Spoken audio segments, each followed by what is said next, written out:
Énergie. Crise énergétique. Nucléaire. Énergie renouvelable. Solaire. Hydraulique. Biologique. Psychique. Manque d'énergie. Trop plein d'énergie. De quoi parle-t-on vraiment quand on parle d'énergie ? Bonjour, je suis Anne-Laure Ganac, journaliste, et je vous propose qu'on explore cette notion, sa polysémie, son histoire, son évolution, en prenant pour guide le top des chercheurs et des chercheuses. Bienvenue aux Sources de l'énergie, un podcast imaginé pour le Collège des Humanités de l'EPFL. Aujourd'hui, c'est l'énergie expliquée par Yasmine Kalizesi, je suis directrice opérationnelle du Centre de l'énergie à l'EPFL.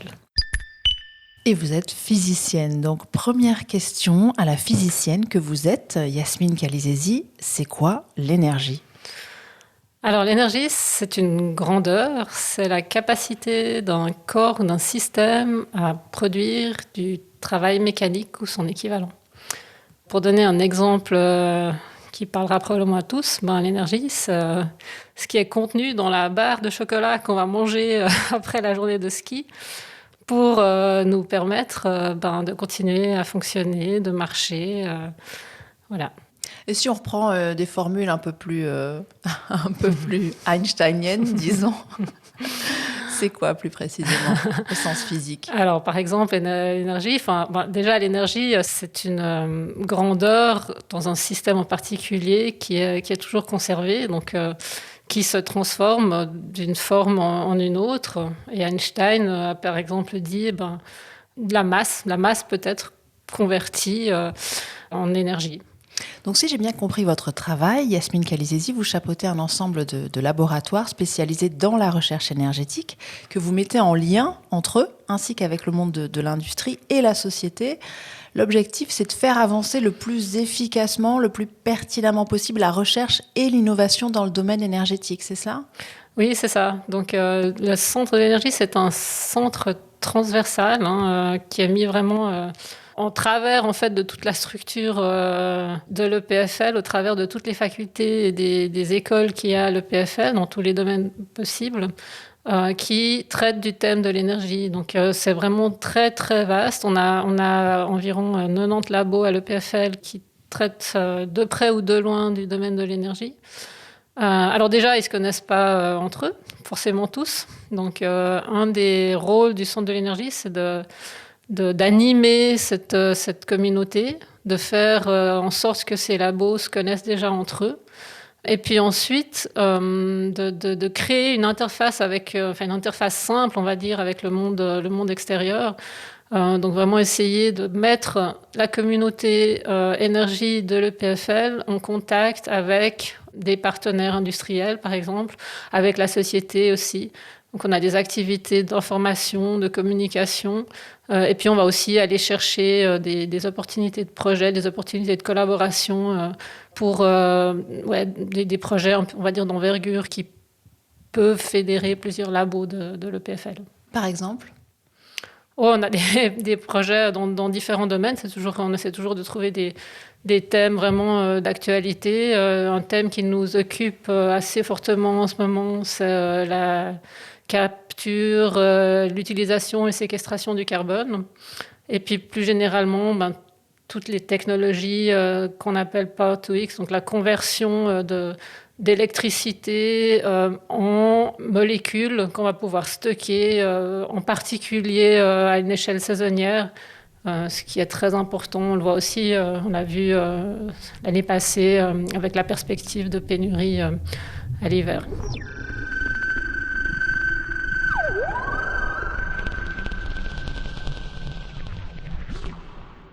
Donc vous avez comme ça une hauteur, disons, par rapport à toute cette recherche, tout ce qui se passe en tous les cas à l'EPFL dans ce domaine-là. Comment la recherche avance dans le domaine de l'énergie ? Est-ce qu'il y a beaucoup d'énergie justement dans ce domaine de recherche aujourd'hui, vous diriez ? Oui, absolument. Alors faut rappeler quand même que l'EPFL est une des meilleures écoles au monde dans le domaine de l'énergie, puisqu'on se classe au 4e rang mondial dans ce domaine. C'est un domaine qui est extrêmement vaste, qui couvre des disciplines aussi diverses que l'ingénierie, les sciences de base comme la chimie, les mathématiques, les sciences humaines, qui couvrent des domaines très divers. Ça va de la géothermie au réseau, à la domotique, aux procédés industriels. C'est vraiment, vraiment très, très vaste. Et puis, il faut aussi rappeler que quand on pense surtout à la thématique climatique, 2/3 des émissions de gaz à effet de serre sont liées à l'énergie. Donc, si on veut agir sur le climat, il faut travailler dans le domaine de l'énergie. Avec un peu de recul, vous diriez qu'il y en a aujourd'hui plus que jamais de la recherche dans ce domaine-là, qui se joue quelque chose en ce moment, tout particulièrement, dans le contexte qu'on sait? Alors, plus que jamais, ça, je ne peux pas dire ça. Je pense que je n'ai pas fait cette analyse-là. Je pense qu'en Suisse, on a toujours été pionnier dans le domaine de l'énergie, quand on pense à l'énergie hydroélectrique, par exemple. On voit que l'accès à des sources d'énergie fiables, abordables et durables, c'est l'un des piliers de notre société moderne. Donc, évidemment, on ne peut pas s'en passer. Et oui, c'est forcément un domaine très, très important. Par contre, ce qu'on sait, c'est que c'est un des domaines dans lesquels la croissance au niveau des emplois sera la plus grande dans les prochaines années. L'IEA estime que plus que 14 millions de postes seront créés dans le domaine des énergies vertes d'ici à 2030. Donc ça offre d'énormes perspectives aux nouvelles générations. On a beaucoup parlé, Yasmine Kalizesi, et craint une crise énergétique à l'automne dernier. Quel impact est-ce que cela a eu sur la recherche énergétique? Est-ce que cette situation d'urgence, qu'est-ce qu'elle nous dit en fait de la situation énergétique actuelle? Alors, ce qui est intéressant à relever, c'est quand même que c'est des choses qu'on savait quand même depuis longtemps. Le fait que l'idée qu'un système énergétique se repose aux 3/4 sur des importations, sur des ressources fossiles qui sont localisées de façon pas équitable sur la planète, c'est pas forcément une bonne idée. Donc on sait ça depuis 30 ans, au minimum, voire plus. Donc là, en gros, il y a rien de nouveau. On s'est pris une urgence là dans la figure qu'on aurait bien pu anticiper. Donc la recherche est là, les résultats sont là, les technologies sont là pour faire évoluer le système énergétique. Après, effectivement, c'est un système qui est très inerte. Il y a des grandes infrastructures qu'il faut remplacer petit à petit. Donc oui, c'est plus une question de faire bouger ce système, d'amener les partenaires, les justes partenaires ensemble pour que les choses puissent se faire au final. Ouais. Oui, on a tendance à s'appuyer sur des installations qui existent déjà de longue date. Il y a une certaine inertie, en effet, à bouger les choses de ce point de vue-là. Il y a une géopolitique de l'énergie qui a été pas mal bousculée aussi sur fond de guerre en Ukraine. Oui, effectivement. Donc, on voit que l'approvisionnement en énergie fossile dépend de quelques pays sur la planète. Il n'y a pas besoin d'être Einstein. Moi, j'ai toujours la même chose. Il n'y a pas besoin d'être Einstein pour comprendre que s'il se passe quelque chose dans ces pays-là, ça va être difficile. Donc voilà, c'est exactement ça qui s'est produit. Après, de décaler ces approvisionnements vers d'autres sources qui sont tout aussi ponctuelles et tout aussi fossiles n'est évidemment pas la solution. Et les seules énergies qui sont réparties de façon équitable sur la planète, auxquelles tout le monde a accès, c'est les énergies renouvelables. Le soleil, le vent, la géothermie, l'énergie hydraulique. Ça, un peu moins équitable, effectivement.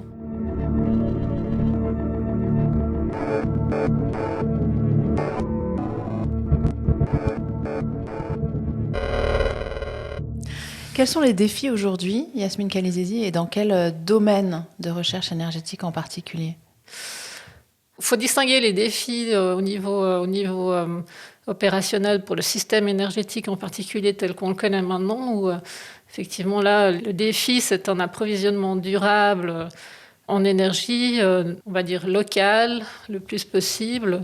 Et puis, il y a tous les aspects de stockage de l'énergie. Par exemple, le stockage saisonnier d'énergie de l'été vers l'hiver pour pouvoir couvrir tous nos besoins en tout temps.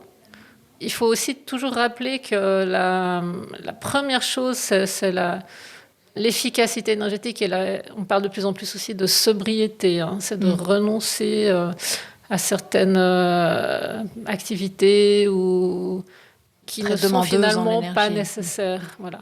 Est-ce que c'est si facile de renoncer? Est-ce que vous pensez qu'on est bien parti là pour renoncer à un confort quand Je on voit la pense que- domotique, ce genre de choses très, très énergivores? Alors là, la domotique, on parle vraiment d'efficacité parce qu'on va essayer de faire des choses de façon vraiment la plus efficace avec une aide intelligente. Ouais. Je pense que ce qui est important, c'est la conscience. C'est la première chose. C'est de prendre conscience que l'énergie est un bien, que c'est un bien fini et qu'il faut vraiment l'utiliser vraiment de la façon la plus efficace. Et puis, je pense que c'est utile pour chacun de nous aussi de poser la question, est-ce que j'ai vraiment besoin d'aller en voiture au fitness? Ce genre de choses. C'est un bien fini, sauf si on bascule vraiment vers des énergies renouvelables. Voilà, effectivement, ouais. Le monde de l'énergie, est-ce qu'il va changer et dans quelle direction selon vous? Oui, je pense qu'on est vraiment à un moment charnière. Je pense que ce qui est en train de se passer là, c'est qu'on est en train de basculer dans un système où l'approvisionnement est fait surtout au travers de vecteurs énergétiques qu'on doit acheter à prix d'or, qu'on a importés essentiellement, donc pour les 3/4 de l'étranger, et puis qui coûtent très cher, mais où les éléments de conversion, par exemple une chaudière, est pas très cher en fait. Et on est en train de basculer vers un nouveau système où les vecteurs énergétiques seront gratuits, comme j'ai dit tout à l'heure, le vent, le soleil. Par contre, effectivement, il faut investir dans ce bidule qui fait qu'on peut convertir cette énergie en électricité, en chaleur utile.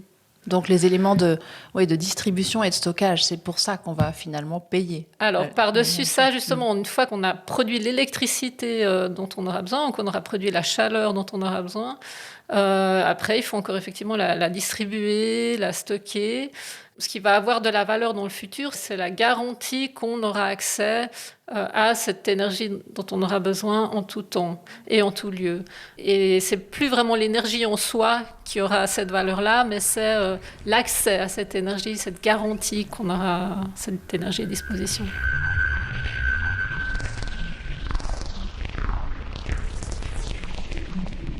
Yasmine Kalizesi, vous, dans quel sens vous utilisez le plus souvent ce mot énergie quand ça n'est pas dans le domaine scientifique dont on vient de parler? Difficile, ça c'est la question la plus difficile. On va dire, on pense souvent à l'énergie pour soi quand on n'en a plus, quand on est au bout du rouleau, effectivement. C'est vrai que suivant les métiers qu'on a, les emplois du temps qu'on a, je pense que c'est quelque chose qui parlera à pas mal de monde. Après, l'énergie, c'est vraiment ce qui nous fait bouger, ce qui nous fait nous lever le matin. La conviction que ce qu'on fait, c'est utile et que c'est pour une bonne cause. Ouais. C'est comme ça que vous gardez l'énergie de travailler dans ce domaine où, vous l'avez dit vous-même, ça avance quand même très lentement, il y a beaucoup d'inertie. Ouais, il y a un paradoxe une différence, on va dire, entre ce que je vois dans le monde de la recherche ici à l'EPFL, qui est extrêmement dynamique, où il y a énormément d'énergie, justement. Très, très, très, très rapide. Des choses qui bougent en l'espace de quelques jours. On arrive à mettre en place des choses dingues. Aussi, l'énergie que portent toutes ces étudiantes et ces étudiants, c'est assez fantastique. Donc là, il y a des choses qui vont très, très vite. Donc ce milieu académique, ce milieu de la recherche. Et d'un autre côté, la vie de tous les jours, les choses qui se passent en politique ou qui ne se passent pas, justement. Là, vraiment, ce contraste, c'est assez fou quand même. Et comment garder l'énergie, alors, face à cela? C'est décourageant, quand même. C'est décourageant, oui et non. Moi, je suis de l'avis qu'il faut jamais baisser les bras. Je suis absolument convaincue de la nécessité de changer notre système énergétique. Et puis, c'est clair, les choses n'avancent pas assez vite, mais on avance quand même. c'est ça. On voit qu'il y a plein de décisions qui sont en train d'être prises. Certaines vont quand même dans la bonne direction. Et même si ce n'est pas forcément pour les bonnes raisons, mais au final, on avance. Ouais. Vous, qu'est-ce qui vous donne personnellement le plus d'énergie au quotidien? Moi, clairement, c'est les personnes qui m'entourent, les gens. On l'a bien vu pendant la pandémie, à quel point ça pouvait être difficile justement de de se motiver, de s'ancrer, d'arriver aussi à dégager des bonnes idées sans ces interactions au quotidien. Donc ça, c'est les gens qui me donnent mon énergie, c'est ma famille, mon équipe ici. On a une toute petite équipe, mais j'ai des super collègues. Et puis voilà, mes amis, même les gens qu'on croise dans la rue, un sourire. Yasmine Kalizesi, physicienne, directrice du CEN, le centre d'énergie à l'EPFL. Un grand merci. Merci à vous.